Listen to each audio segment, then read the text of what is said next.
Mario, listen.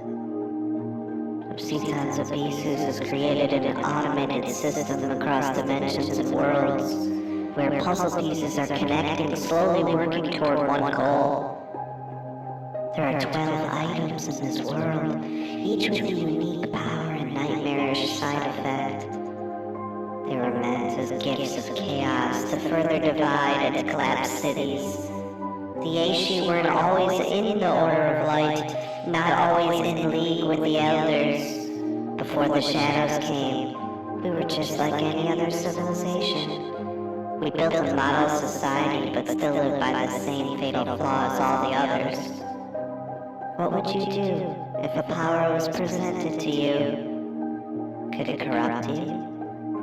Obsidian's Abyss brought these questions, and it led to the slow demise of our dream. But it had another effect. For some reason, as the world crumbled, some of us were able to survive. And with the residual energy from open gates and the 12 artifacts, we transcended into a new skin.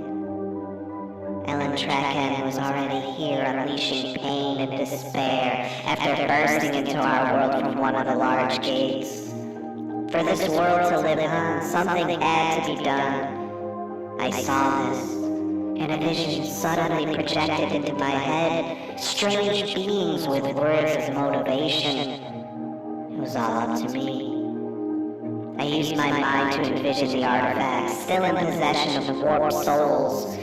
The energy that swirled around them was glowing. With my thoughts, I stole control of the artifacts, combined the energies and put it right into the heart of the largest gate. The world shook. Ellen Trechend was trapped in the void, and the gate snapped shut. The Elders later told me in a dream that I must continue to lead the rest of the survivors, build a new world, and prepare to fight. We were now in the Order of Light. I sealed the artifacts in different areas to hold the dark powers at bay. The Aes Sidhe then began to strengthen and learn of new powers to keep the shadows away.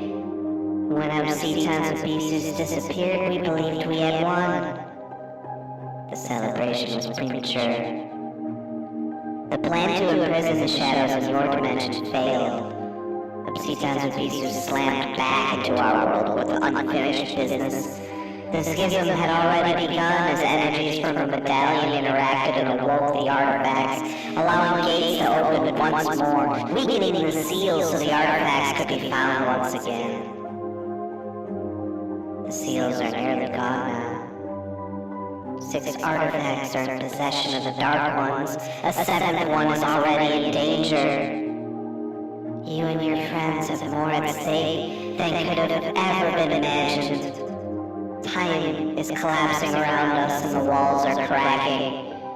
But we can once more use the artifacts against them. You must protect the artifact's energy. Your friends are stuck in the areas around these seals. If they can somehow harness this energy, we will have a chance to stop them from being found. But it's up to you to get them ready, Mario. You must wake up, find your friends, and help them open their minds to dream. Now, wake up!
Welcome to the quest for the Green Ball! Òrdugh Truaillidh! Another crazy week where one team is now alone in first overall in the league. The only one-loss team in Remember the Titans. And the rest of the league is separated by just 2 games. We're also coming to a close to the end of the first half of the regular season. Just 2 more months to go before the playoffs begin. This always flies fast. The next 5 weeks will also be key for overall tiebreakers as the out-of-division slate comes to a close. But a lot of games left. And the teams that started slow are now off to the races, including the defending champion, Elite Mother Tuckers, who played in our last against the multiple Scoregasms at the abandoned villages of Òrdugh.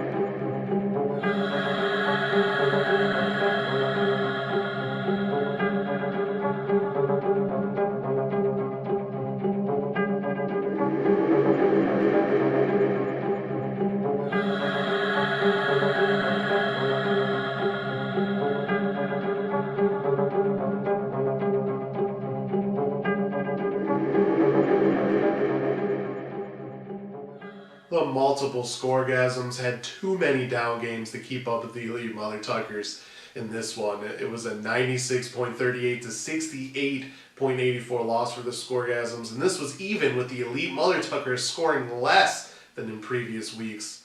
Justin Herbert did pass for 2 touchdowns and A.J. Brown added 131 yards, but the 2 big scores for the defending champs came from Travis Etienne's 20-point performance and the Ravens' defense, which logged 6 sacks and 2 forced turnovers. Josh Jacobs had 93 yards as well, but the rest of the team actually underperformed, with points left on the bench again, with Elvin Kamara, Zach Moss, and Zay Flowers all scoring over 10 points. The multiple Scoregasms are no stranger to points left on the bench, with about 26 possibly added to her total, which would have been enough for the slight win here. Kareem Hunt, Adam Thielen, and Saquon Barkley were all on the bench with a combined 40.4 points. Amon-Ra St. Brown did step up with 124 yards and a score, and Trevor Lawrence did have 2 touchdowns. As for the highlighted players, Etienne was clearly the beast with 83 yards and 2 scores. Barkley, who was benched for James Cook, had 98 yards but no scores, which was one of the concerns going in. Etienne, of course, is now multiple games with multiple touchdowns. The Elite Mother Tuckers are liking those numbers. Back-to-back weeks winning game of the week. It was not a sure thing going into it. I've been having some struggles with the tight end position. Thought I'd play some DJ Moore this week, and that ended up backfiring me on a little bit. Made it a little bit tense, but going into Monday night, it had a comfortable enough lead, and I think it was decided by then. But it was a good week. Hoping to continue to make a push for the playoffs and regain my throne as league champion. The game of the week wasn't as close as weeks past, but the win is significant with the Elite Mother Tuckers back at 500 with the 3rd straight win, sitting at 3-3. The Elite Mother Tuckers also joined Remember the Titans as teams with 2 game of the week wins this season. The multiple Scoregasms will fall back to 2-4 with a 3rd straight defeat, headed in the opposite direction and now sitting 3 games back of first place Remember the Titans in the Peaks of Òrdugh division. Well, the rest of the league had a few shakeups as well. Let's get to the results and the best of the rest.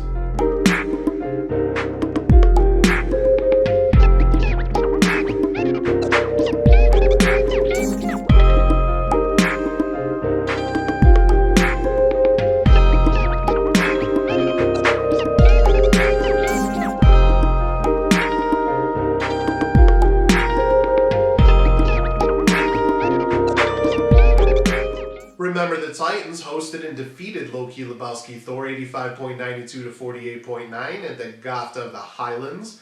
Remember the Titans is 5-1 now, first place in the Peaks of Vulcan overall in the league.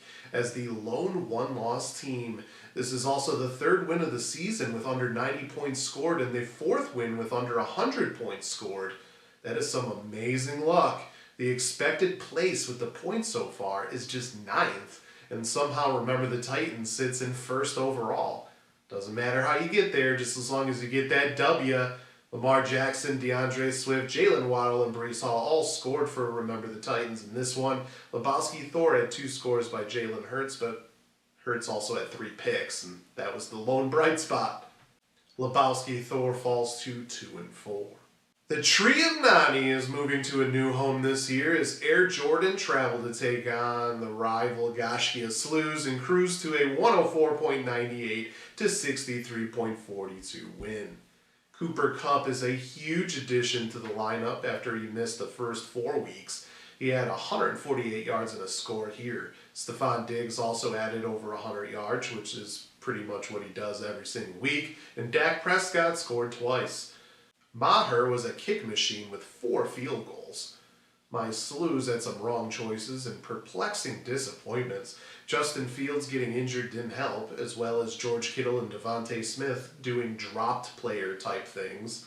The Slews also learned to just plug in the Browns defense and never touch that again no matter what after the Colts disappointed. Derrick Henry, Christian Kirk, and Brian Robinson were the lone bright spots in a rough loss. Air Jordan's now 2-4 and back in the race after an 0-4 start. My Slews fall to 2-4 and are now in near panic mode after this one. The Siamese Dreamcats hosted the Stellar Bitches and lost another close one, 93.1 to 86.24. Raheem Mostert was the beast with 132 yards and 3 touchdowns for the Bitches, taking advantage of Devon Achane being out. Keenan Allen added a touchdown and Joe Burrow had 2 touchdowns. A down game by Kirk Cousins hurt the Cats. He had just 1 touchdown. Kyle Pitts did reach the end zone, and Tony Pollard, CeeDee Lamb, and Drake London all had over 100 yards. Harrison Butker added 4 field goals with 2 over 50 yards, and the Eagles' defense had 5 sacks for pretty solid performances there.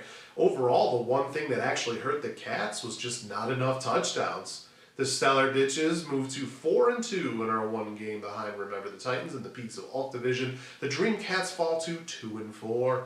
The Clash at Demon Head hosted Risky Business and did just enough in a 96.86 to 84.14 win. Josh Allen had a couple of touchdowns and Chuba Hubbard came alive in 90 yards and a score. Amari Cooper added 108 yards and Isaiah Pacheco had another 98 yards. Justin Tucker and the Jets defense made the big difference with a 27-14 advantage over Brandon Aubrey and the Cowboys defense. Sam Howell did have 3 touchdowns for Risky Business, and Christian McCaffrey scored again despite hurting his oblique. Cortland Sutton also scored. Both teams are now 3-3. Lastly, Green Acres hosted Bandidos del Rio at the Bogs of Diomirach in a first-place battle between Wetlands of Verone and Flatlands of Scal squads. And it was the Bandidos who snapped their 2-game losing streak and the 4-game winning streak at Green Acres in a 104.44 to 93.82 victory.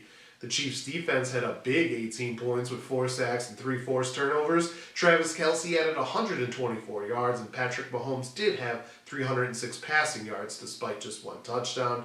Kenneth Walker and Josh Downs also scored, and Matt Prater added 3 field goals, including a 50-plus yarder. Green Acres had some big games, but not enough around them. Tyreek Hill had 163 yards and a touchdown, and Kyron Williams had 158 yards and a score. Williams also hurt his knee and is most likely going to miss a game or even more. Jacoby Myers caught a touchdown as well, but struggles by Geno Smith, Jonathan Taylor, and T. Higgins did hurt, especially with C.J. Stroud and Ramondre Stevenson on the bench. Both teams are now 4-2, but both remain in first place in their divisions by a game. As you can see, while divisional hopes are waning for some of us, the playoff picture is very much in flux. With only 2 games separating 11 teams, these next few weeks will be huge for those at the bottom, and we can very easily have even less separation in a year that feels like multiple playoff spots might still be up for grabs in Week 14. And everyone wants to end the first half of the season on a good page to get some confidence for the second half, of course. We'll discuss another huge game of the week coming up, but both teams desperately looking for a win to keep up, and all the lore that comes with it as we visit the pastures of Fardora. Before you go, check out the updated standings. Until next time, salut.